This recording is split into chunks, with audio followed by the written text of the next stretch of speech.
नमस्कार शिक्षार्थियों। आज के एनआईएस के कम्युनिटी हेल्थ ट्रेनिंग प्रोग्राम में आप सभी का बहुत बहुत स्वागत है। आप जानते हैं कि कम्युनिटी हेल्थ ट्रेनिंग प्रोग्राम में 3 सब्जेक्ट हैं और 3 में जो फर्स्ट सब्जेक्ट है आपका जो बेसिक लाइफ साइंसेज की हम बात कर रहे हैं, उसमें आपका यूनिट 6 योग और स्वास्थ्य है। अभी तक आपने ह्यूमन एनाटॉमी फिजियोलॉजी की विषय में पढ़ा, उसके विषय में जाना, आपने हेल्थ के विषय में जाना, हाइजीन के विषय में जाना और घरेलू उपचार भी किस तरह से किए जाते हैं वो भी आपने जानकारी प्राप्त की।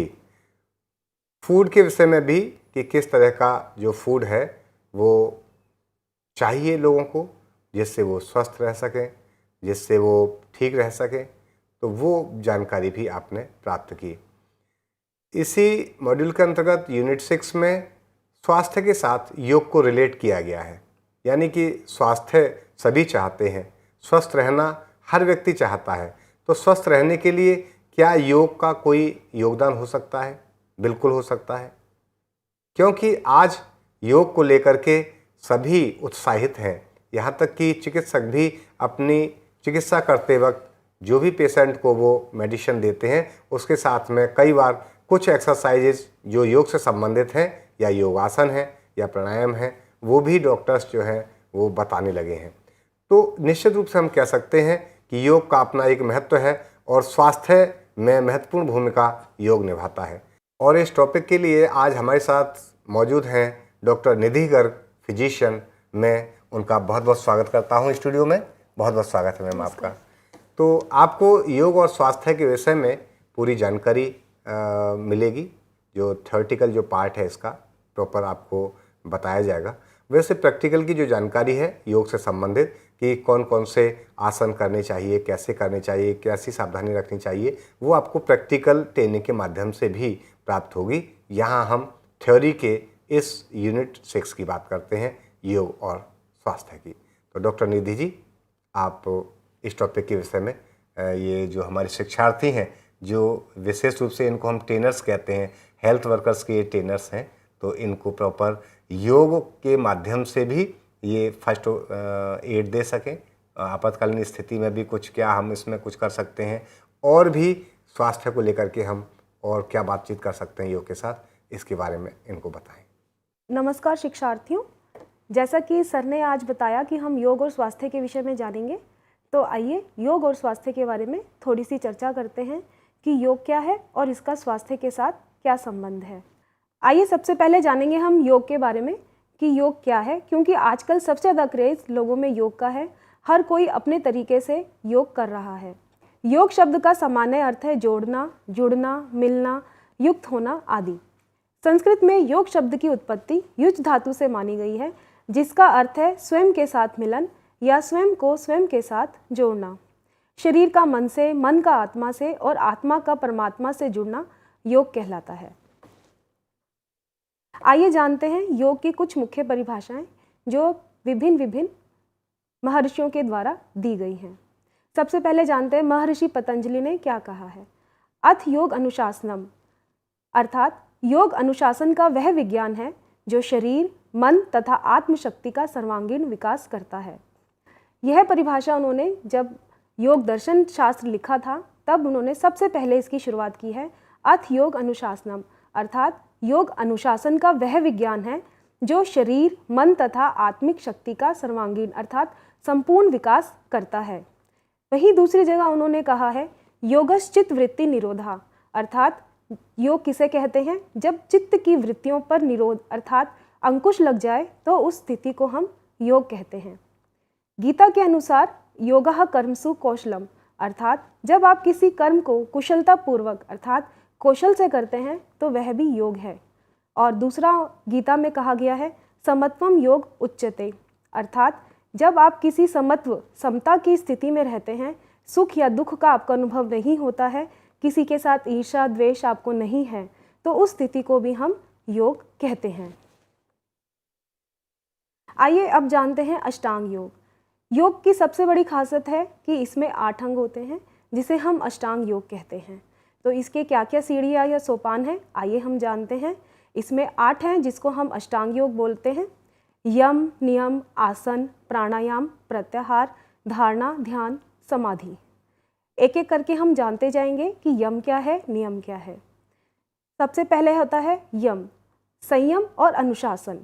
यह एक समाज के लिए, सबके लिए होता है, जिसमें कि सबको एक नियम के द्वारा बांधा जाता है, अर्थात संयम और अनुशासन सिखाया जाता है। जब तक एक समाज नियमों में नहीं बंधेगा तो मनुष्य अपने आप को किसी नियम में नहीं बांध पाएगा। इसलिए सबसे ज़्यादा इम्पोर्टेंस या महत्व यम को दिया जाता है। दूसरा है नियम, शरीर व बुद्धि को पवित्र रखना। यह स्वयं के लिए होता है, अर्थात मनुष्य के अपने लिए होता है, जिसमें वह कुछ नियमों का पालन करता है जिससे कि वह अपने आप को स्वस्थ या पवित्र रख सके।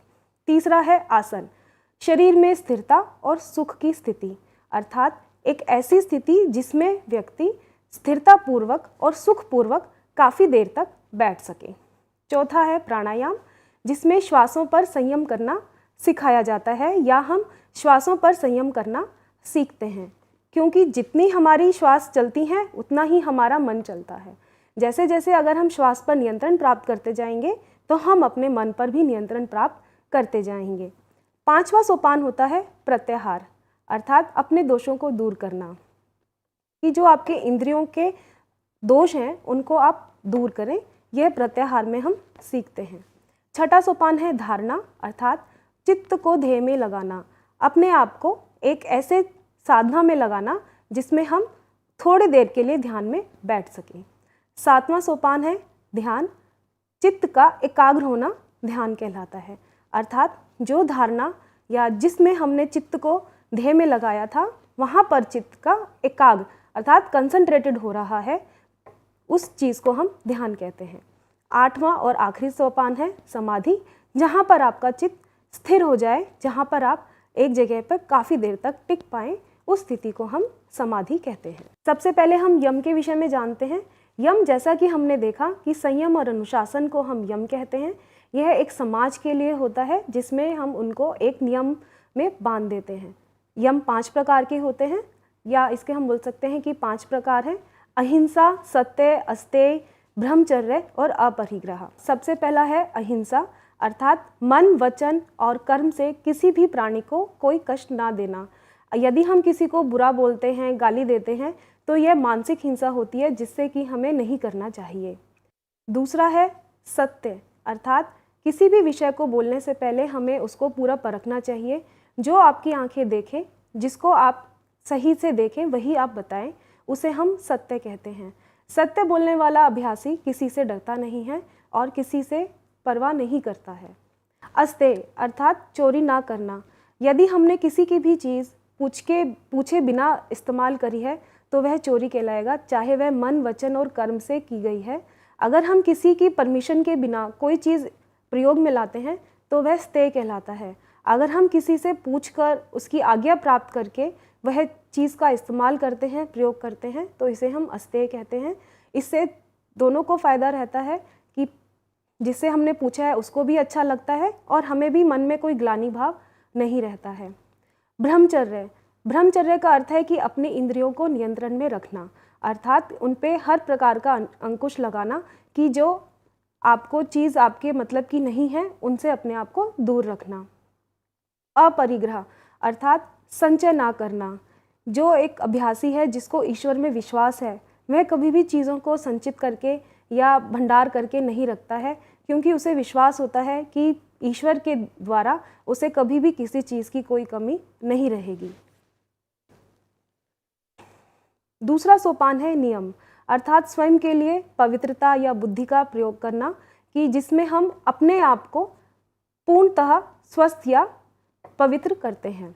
इसमें सबसे पहले है शौच, संतोष, तप, स्वाध्याय, ईश्वर प्रणिधान। ये 5 नियम होते हैं। आइए थोड़ा थोड़ा हम इनके विषय में जानते हैं। सबसे पहले है शौच। शौच का अर्थ है पवित्रता या शुद्धि रखना या करना। ये 2 तरह का होता है, आंतरिक शौच और बाह्य शौच।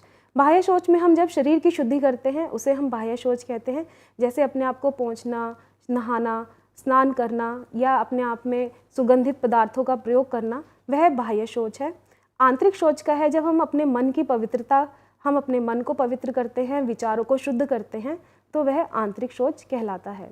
संतोष, दूसरा है नियम में संतोष कि अर्थात जो भी चीज़ हमारे पास है उसमें हम संतुष्ट हैं, हमें ज़्यादा की लालसा या इच्छा नहीं है।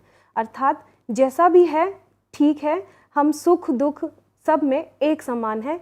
हमें इस चीज़ का नहीं है कि हमें दूसरे के पास ज़्यादा क्यों है, हमारे पास कम क्यों है, हम उस चीज़ में संतुष्ट हैं जो हमारे पास है।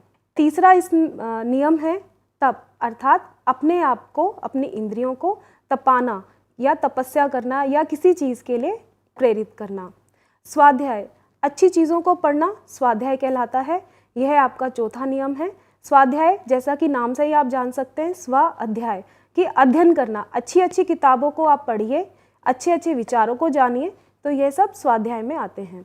पांचवा है ईश्वर प्रणिधान, अर्थात ईश्वर में विश्वास रखना, ईश्वर को मानना, या जो भी कुछ आप अपने कर्म करते हैं ईश्वर को ध्यान में रखते हुए करें। आइए अब आसन के विषय में थोड़ा जानते हैं। आसन शब्द संस्कृत भाषा की अस धातु से बना है, जिसके दो अर्थ हैं। बैठने का स्थान अर्थात जिस पर बैठते हैं, जैसे चटाई, दरी आदि का आसन। दूसरा होता है शारीरिक अवस्था, अर्थात बैठने की विशेष प्रक्रिया। इस दूसरे अर्थ से तात्पर्य है कि शरीर, मन तथा आत्मा की संयुक्त अवस्था अथवा शरीर, मन तथा आत्मा एक साथ स्थिर हो जाने पर जो सुख की अनुभूति होती है वह स्थिति आसन कहलाती है। जैसे योगासन, उसमें भी पद्मासन, ताड़ासन आदि। आसन की परिभाषाएं देख लेते हैं। महर्षि पतंजलि के अनुसार स्थिर सुखम आसनम, अर्थात बिना हिले डुले स्थिरता के साथ बिना किसी कष्ट के सुखपूर्वक एक ही शारीरिक स्थिति में बने रहना ही आसन है। अर्थात एक ऐसी स्थिति जिसमें कि हम सुखपूर्वक, स्थिरतापूर्वक काफ़ी लंबे समय तक बिना किसी कष्ट के आराम से बैठे रहें, उसे हम आसन कहते हैं। शारीरिक, मानसिक तथा आत्मिक स्वास्थ्य लाभ के लिए योगासन अत्यंत उपयोगी है। प्राणायाम, यह चौथा सोपान है। प्राण का अर्थ होता है जीवन, श्वसन क्रिया, ऊर्जा या शक्ति, और आयाम का अर्थ है विस्तार, फैलाव, विनियमन, दीर्घीकरण, आत्मसंयम अथवा नियंत्रण। तो प्राणायाम का शाब्दिक अर्थ हुआ प्राणिक ऊर्जाओं का नियंत्रण अथवा प्राणों को विस्तार देना। जो हमारी जीवनीय शक्ति है उसका हम अपने शरीर में सर से लेकर पांव तक, दोनों हाथों में, पैरों में, पूरे शरीर में विस्तार कर रहे हैं, प्रसार कर रहे हैं, विनियमन कर रहे हैं। दूसरी हम ये भी बोल सकते हैं प्राण तथा अपान का योग, अर्थात श्वास प्रश्वास पर नियमन तथा नियंत्रण प्राणायाम कहलाता है। महर्षि पतंजलि के अनुसार तस्मिन् सति श्वास प्रश्वासयो गति विच्छेदः प्राणायाम, अर्थात आसन की सिद्धि होने के बाद श्वास प्रश्वास की गति को विच्छेद करना प्राणायाम कहलाता है। विच्छेद करने का अर्थ है कि श्वास की स्वाभाविक गति को रोककर यथाशक्ति नियमन, नियंत्रित या सम करना। जब हम आसन को सिद्ध कर लेते हैं उसके बाद जो हमारी श्वास प्रश्वास, जो हम सांस ले रहे हैं, उसकी गति को रोकना, यह प्राणायाम कहलाता है। प्राणायाम की स्थिति आसन को सिद्ध करने के बाद ही आती है। प्रत्याहार, यह पांचवा सोपान है। इंद्रियों को विषयों से हटकर एकाग्र हुए चिन्ह के स्वरूप का अनुकरण करना प्रत्याहार कहलाता है। जैसा कि हम जानते हैं कि पांचवा सोपान है प्रत्याहार, और प्रत्याहार नाम से ही प्रति जमा आहार, अर्थात इंद्रियों को उनके अनुरूप आहार ना देना। इंद्रियों को जो उनके अनुरूप, जो उनको अच्छा लगता है, उसके विपरीत आहार या विषय प्रदान करना, यह प्रत्याहार कहलाता है। प्रत्याहार के द्वारा साधक का इंद्रियों पर पूर्ण अधिकार प्राप्त हो जाता है, अर्थात इंद्रियां साधक के वश में हो जाती हैं। धारणा, यह छठा सोपान है। देशबंध चित्तस्य धारणा, अर्थात बाहर या शरीर के अंदर कहीं भी किसी एक देश में चित्त को ठहराना धारणा है। अर्थात देश का अर्थात यहाँ पर मन, शरीर से है कि शरीर के अंदर या बाहर आप किसी भी एक जगह पर अपने चित्त को, मन को थोड़ी देर के लिए एकाग्र कर लें, वह चीज़ धारणा कहलाती है। जैसे कि हम पानी की धार कहते हैं, जब हम पानी को डालते हैं ऊपर से नीचे की तरफ तो एक धार में बहता है, लेकिन उसमें थोड़े से छींटे होते हैं, तो उसको हम, उस अवस्था को हम धारणा कह सकते हैं। मन को एक स्थान पर केंद्रित करना धारणा है। 7वां सोपान है ध्यान। तत्र प्रत्यय एकतानता ध्यानम, अर्थात चित्त को निरंतर एकाग्र करने की क्रिया को ध्यान कहते हैं। कि जब हम ध्यान में अपनी एकतानता ले आते हैं तो उसे हम ध्यान कहते हैं। इसको हम तेल की धार के साथ रिलेट कर सकते हैं। जैसे कि तेल की धार होती है, उसमें कहीं भी कोई छिटकाव नहीं होता है, ऊपर से नीचे तक एक ही धारा एक ही जैसी बहती है, तो उसको हम ध्यान कहते हैं। कि जिसमें आपका मन इधर उधर कहीं नहीं भटक रहा है, एक ही जगह पे लगा हुआ है। समाधि, यह 8वां और अंतिम सोपान है। यह सबसे उच्चतम आपका स्थान रहता है अष्टांग योग का, जिसके लिए कि सभी प्रयत्न करते हैं। ध्यान करते करते जब चित्त ध्येयाकार में परिणत हो जाता है, उसके अपने स्वरूप का अभाव सा हो जाता है, उस स्थिति को समाधि कहा जाता है। अर्थात जब आप ध्यान की स्थिति को काफ़ी लंबे समय तक ले जाते हैं तो उसमें आपको एक साफ हो जाते हैं, आपको अपने स्वरूप का नहीं ज्ञान रहता है कि आप कौन हैं, क्या कर रहे हैं, तो उस अवस्था को हम समाधि कहते हैं। अभी तक हमने जाना अष्टांग योग क्या है, इसके क्या क्या सोपान हैं। आइए आजकल जो हम चल रहे हैं कि योगासन क्या है, कैसे किए जाते हैं, तो उसके विषय में हम थोड़ी सी जानकारी प्राप्त करेंगे।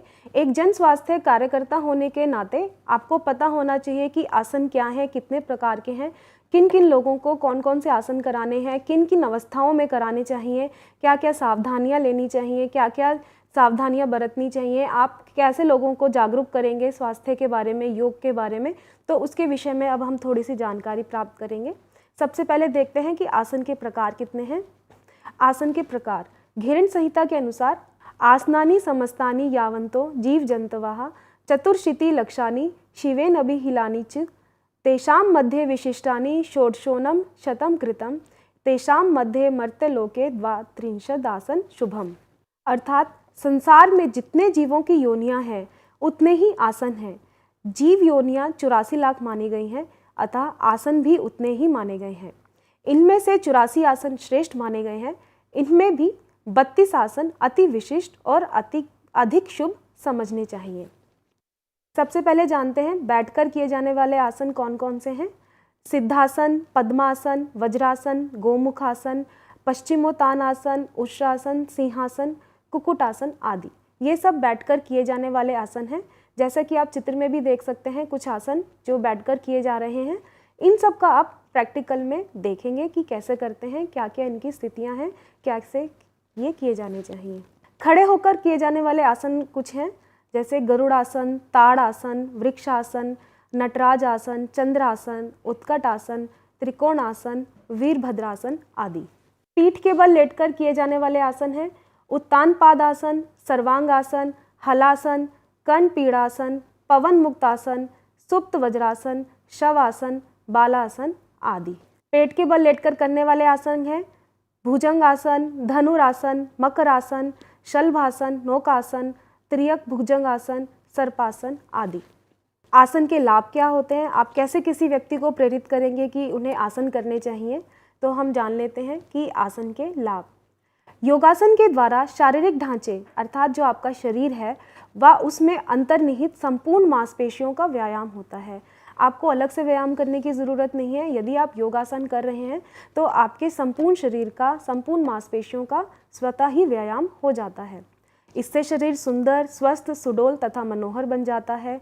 फेफड़े स्वस्थ और मजबूत होते हैं क्योंकि आप आसन के समय श्वासों पर नियंत्रण प्राप्त करते हैं, तो इसलिए आपके फेफड़े स्वस्थ और मजबूत होते हैं। आसनों के नियमित अभ्यास से सभी नस नाड़ियों में रक्त का संचार आसानी से होने लगता है, क्योंकि आपकी जो हड्डियां हैं, आपकी जो मांसपेशियां हैं वो खिंचती हैं, उनमें थोड़ा सा खिंचाव आता है, तो इसलिए रक्त का संचार आसानी से होने लगता है। शरीर को ऊर्जा मिलती है जिससे व्यक्ति तनाव मुक्त, व्याधि मुक्त, कष्ट मुक्त होकर श्रेष्ठ जीवन व्यतीत कर सकता है। आसन करने से पूर्व क्या क्या सावधानियां बरतनी चाहिए, आइए जानते हैं। आसन शौच क्रिया से निवृत्त होने के बाद ही किया जाना चाहिए तथा 1 घंटे के पश्चात स्नान करना चाहिए। अर्थात ऐसा ना हो कि आपको प्रेशर हो रहा है या आप अपने दैनिक जो क्रिया है उनसे निवृत्त नहीं हुए हैं और आप आसन करने बैठ गए हैं, ऐसा नहीं करना चाहिए। आपको बताना चाहिए कि शौच क्रिया से निवृत्त होने के बाद ही किसी व्यक्ति को आसन करना चाहिए और आसन करने के 1 घंटे के पश्चात ही स्नान करें, ताकि आपके शरीर में जो ऊर्जा है गर्म शरीर है तो उस समय एकदम से तुरंत स्नान नहीं करना चाहिए। समतल भूमि पर आसन बिछाकर करना चाहिए। मौसम अनुसार ढीले वस्त्र पहनना चाहिए। आसन खुले एवं हवादार स्थान पर करें ताकि श्वास के साथ आप शुद्ध वायु ले सकें।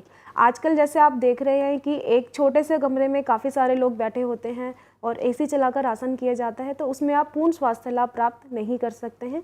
आसन हमेशा खुले एवं हवादार स्थान पर ही करना चाहिए। आसन के प्रारंभ में ही अनावश्यक जोर ना लगाएं, अर्थात अपने आप को एकदम से ज़बरदस्ती किसी भी अवस्था में नहीं लाना चाहिए। धीरे धीरे अभ्यास करना चाहिए, क्योंकि धीरे धीरे अभ्यास से शरीर लचीला हो जाता है। योगासनों का अभ्यास सबसे महत्वपूर्ण है कि अपनी क्षमता तथा अवस्था के अनुरूप ही करें। जितनी आपकी क्षमता है उसके अनुसार ही आपको योगा आसनों का अभ्यास करना चाहिए। किसी दूसरे को देखकर कि ये ऐसे कर रहा है या वो उतना कर पा रहा है, आपको ऐसा नहीं करना है। आप अपनी क्षमता तथा अवस्था के अनुसार ही योगासनों का अभ्यास करें। किसी को बुखार है, गंभीर रोग है, जोड़ों का दर्द है, तो उसमें आसन ना करें, या फिर किसी चिकित्सक के परामर्श अनुसार या योग शिक्षक की देखरेख में ही आसन करें। स्त्रियां मासिक धर्म व गर्भावस्था के दौरान आसन ना करें। सम्यक व सात्विक आहार लें। आसन क्रिया करने के दौरान आसन विधि पूर्वक ही करें। आसन के प्रारंभ व अंत में विश्राम अवश्य करें। आसन के पूर्व यौगिक व्यायाम अवश्य करें। इससे शरीर की जकड़ाहट समाप्त होती है।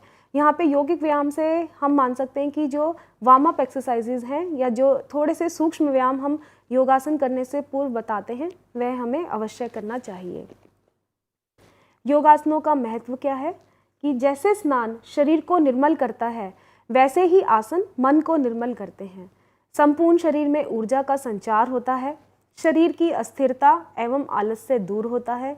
शारीरिक थकावट कम होती है व मानसिक तनाव दूर होता है, क्योंकि आप अपने श्वासों पर नियंत्रण प्राप्त करते हैं। जब आप श्वासों पर नियंत्रण प्राप्त करते हैं तो आपके मन पर भी नियंत्रण स्वतः ही प्राप्त हो जाता है। अंतःस्रावी ग्रंथियों को प्रभावित करते हैं, जिससे हार्मोनल विकार दूर करने में सहायक होते हैं। सभी जीवधारियों के प्रति प्रेम और सहायता भाव उत्पन्न करते हैं, क्योंकि आसन करते वक्त आप अपने मन पर नियंत्रण प्राप्त करते हैं, तो आपको किसी के प्रति इच्छा, द्वेष, ईर्ष्या ये सब भाव उत्पन्न नहीं होते हैं। शारीरिक, मानसिक एवं भावनात्मक संतुलन प्राप्त करने में सहायक होते हैं। योगासनों के साथ साथ सूर्य नमस्कार का भी बहुत बड़ा महत्व है। आजकल सूर्य नमस्कार भी हर कोई करना चाहता है, तो आइए जानते हैं कि सूर्य नमस्कार क्या है। सूर्य नमस्कार योगासनों में सबसे सर्वश्रेष्ठ है। यह अकेला अभ्यासी साधक को संपूर्ण योग व्यायाम का लाभ पहुंचाने में समर्थ है। आदित्यस्य नमस्कारान ये कुर्वन्ति दिने दिने आयु प्रज्ञा बलम वीर्य तेजस तेषाम च जायते। अर्थात जो लोग प्रतिदिन सूर्य नमस्कार करते हैं उनकी आयु, प्रज्ञा, बल, वीर्य और तेज बढ़ता है। यह इसका सूर्य नमस्कार के विषय में हमारे शास्त्रों में बताया गया है। यह एक निश्चित योगासनों का समूह है जिसे एक निश्चित क्रम में किया जाता है। सूर्य नमस्कार, जैसे कि आप नाम से ही जान रहे हैं कि सूर्य को हम इसमें नमस्कार अर्थात उसको सैल्यूट कर रहे हैं, उसका हम आदर सम्मान कर रहे हैं। इसमें 12 स्थिति होती हैं, जिसमें 7वीं स्थिति के बाद 5वीं स्थिति से पहली स्थिति तक पुनरावर्तन होता है। इसके अभ्यास से साधक का शरीर निरोग और स्वस्थ होकर तेजस्वी हो जाता है। यह स्त्री, पुरुष, बाल, युवा तथा वृद्धों के लिए भी उपयोगी बताया गया है, लेकिन वही है कि अपनी क्षमता और अवस्था के अनुसार ही अनुरूप ही आपको यह योगासन या सूर्य नमस्कार करना चाहिए। देखिए, आइए देख लेते हैं कि इसमें स्थिति क्या क्या है। प्रथम स्थिति प्रणामासन की है। जैसे आप इस चित्र में देख सकते हैं कि सबसे पहले नमस्कार की स्थिति है। दूसरी स्थिति हस्तोत्तान आसन की है। तीसरी हस्तोपादासन। चतुर्थ स्थिति अश्व संचालासन। पंचम स्थिति पर्वतासन। षष्ठम स्थिति साष्टांग नमस्कार। सप्तम स्थिति भुजंगासन। अष्टम स्थिति पर्वतासन। अब यहाँ से आपके फिर से रिपीट होने शुरू हो जाएंगे। नवम स्थिति अश्व संचालासन। दशम स्थिति हस्तोपादासन। एकादश स्थिति हस्तोत्तान आसन। द्वादश स्थिति प्रणामासन। सूर्य नमस्कार के लाभ क्या हैं? यह एक पूर्ण व्यायाम है जो संपूर्ण शरीर को पूर्ण आरोग्यता प्रदान करता है। शरीर के सभी अंगों प्रत्यंगों को बलिष्ठ व निरोगी बनाता है। मेरुदंड वर्टिब्रल कॉलम, स्पाइनल कॉर्ड को व कमर को लचीला बनाता है और वहाँ आए विकारों को दूर करने में मदद करता है। उदर, आंत्र, अमाशय, अग्नाशय, हृदय और फेफड़ों को स्वस्थ करता है। समस्त शरीर में रक्त संचार सुचारू रूप से करता है। शरीर के सभी अंगों की मांसपेशियां पुष्ट एवं सुंदर होती हैं। शरीर का मोटापा कम करने में सहायक होता है। बल, तेज व ओज की वृद्धि करता है। मानसिक शांति प्राप्त होती है। आइए अब जानते हैं प्राणायाम के बारे में। जैसा हमने पहले जाना कि प्राणायाम क्या है, कि जहाँ पर आपकी श्वास प्रश्वास की गति पर विच्छेद होकर आप विच्छेद करते हैं, आसन के सिद्ध हो जाने पर अपनी जो जीवन ऊर्जा है उसका हम शरीर में जब विस्तार करते हैं तो उसको हम प्राणायाम कहते हैं। तो हमारे शास्त्रों में, हमारी संहिताओं में प्राणायाम के 8 भेद माने गए हैं। नाड़ी शोधन, सूर्य भेदी, भस्त्रिका, उज्जाई, शीतकारी, शीतली, भ्रामरी और प्लावनी, ये प्राणायाम के 8 भेद माने गए हैं। इनके विषय में हम यहाँ पर अभी आपको सिर्फ इतना ही बताएंगे। बाकी इनकी संपूर्ण जानकारी आप प्रैक्टिकल्स जब हम करेंगे तब उसमें लेंगे। थोड़ा सा हम जान लेते हैं कि प्राणायाम में हम करते क्या हैं या क्या क्या चीज़ें हमें प्राणायाम में पता होनी चाहिए। श्वास प्रश्वास के संचालन को योग में निम्न प्रकार से वर्णन करते हैं। रेचक, श्वास को नासिका से बाहर निकालकर उसकी स्वाभाविक गति पर नियंत्रण करना रेचक कहलाता है।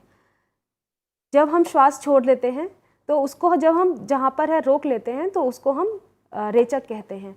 पूरक, श्वास को नासिका से अंदर खींचकर उसकी स्वाभाविक गति पर नियंत्रण करना पूरक कहलाता है। अर्थात जब हम श्वास लेते हैं तो उसको हम पूरक कहते हैं।